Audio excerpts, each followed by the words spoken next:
बाघेश्वर धाम के पंडित धीरेन्द्र शास्त्री कैसे लोगों का भविष्य जानते हैं, पहली बार पर्ची का सच सामने आया। पिता भिक्षा मांगकर परिवार पालते थे, बेटे में ऐसा हुनर आया कि लाखों लोगों के लिए भगवान बन गया। आइंस्टीन से तेज दिमाग, नास्त्रे दमस की तरह भविष्य देखने का हुनर, लेकिन सच जानकर आप हिल जाएंगे।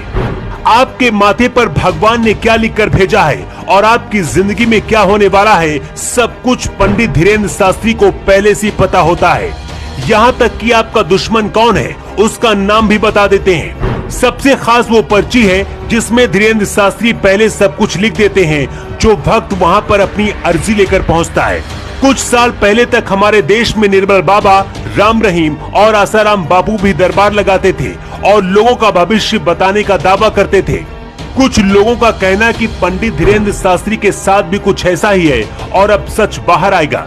बाघेश्वर धाम के पंडित धीरेन्द्र शास्त्री की पर्ची और उनका सच क्या है, ये कला कैसे धीरेन्द्र शास्त्री को मिली, इसे जानने के लिए आपको धीरेन्द्र शास्त्री की वो सच्चाई जाननी होगी जिसके बारे में बहुत कम लोग जानते हैं। पंडित धीरेन्द्र शास्त्री का जन्म 4 जुलाई 1996 को छतरपुर के एक छोटे से गांव गढ़ा में हुआ। पिता इतना ज्यादा गरीब थे कि भिक्षा मांगकर अपने बच्चों का पेट भरते थे। धीरेन्द्र शास्त्री पढ़ाई करना चाहते थे, लेकिन पिता के पास इतने पैसे नहीं थे कि बेटे को अच्छे स्कूल में पढ़ा सके। कुछ कर्ज लेकर किसी तरह से धीरेन्द्र शास्त्री ने 12वीं तक की पढ़ाई की।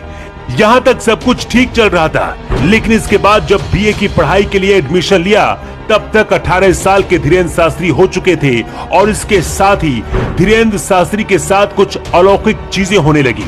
आसपास क्या होता है और क्या होने वाला है, इसके बारे में धीरेन्द्र शास्त्री को पहले से ही पता चल जाता था। आसपास के लोगों के बारे में सब कुछ धीरेन्द्र शास्त्री बताने लगे तो लोगों की आस्था भी बढ़ने लगी। शुरुआत में धीरेन्द्र शास्त्री ने अपने घर में ही दरबार लगाना शुरू किया, लेकिन फिर लोगों की जब बहुत ज्यादा भीड़ उमड़ने लगी तो बाघेश्वर धाम में दिव्य दरबार लगाने लगे। बताया जाता है कि पंडित धीरेन्द्र शास्त्री के दादा भी सिद्ध महात्मा थे और वो भी दरबार लगाया करते थे। कुछ लोगों का दावा है कि दादा की दिव्य शक्तियों का असर पोते पर है। सबसे खास बात यह है कि बालाजी महाराज के दरबार में जिसकी अर्जी लगती है उसका पर्चा पहले से ही धीरेन्द्र शास्त्री तैयार कर देते हैं। सामने वाले की जो भी समस्या होती है सब कुछ धीरेन्द्र शास्त्री पहले से ही अपने पर्चे में लिख लेते हैं। पर्चे का सच क्या है, इसके बारे में पता लगाने के लिए कई बार पत्रकारों ने भी स्टिंग ऑपरेशन किए, लेकिन इसका सच सामने नहीं आ पाया। धीरेन्द्र शास्त्री कहते हैं कि मैं बालाजी का नाम लेकर कुछ भी लिख देता हूं और वही सच साबित हो जाता है। लेकिन इसकी सच्चाई पर तब सवाल उठे जब पिछले महीने बाघेश्वर धाम के दरबार से लौटकर आई एक महिला ने दावा किया कि धीरेन्द्र शास्त्री झूठ बोलते हैं। इस महिला का वीडियो सोशल मीडिया पर खूब वायरल हुआ है। अगर आप भी देखना चाहें तो सोशल मीडिया पर आपको ये वीडियो मिल जाएगा। ये महिला सोशल मीडिया पर धीरेन्द्र शास्त्री को गाली देती हुई भी नजर आती है। महिला ने जो आरोप लगाए उसके बाद ये सवाल उठने लगे कि कहीं ऐसा तो नहीं कि निर्मल बाबा और राम रहीम की तरह ही फिर से एक बाबा का नाम सामने आ जाए।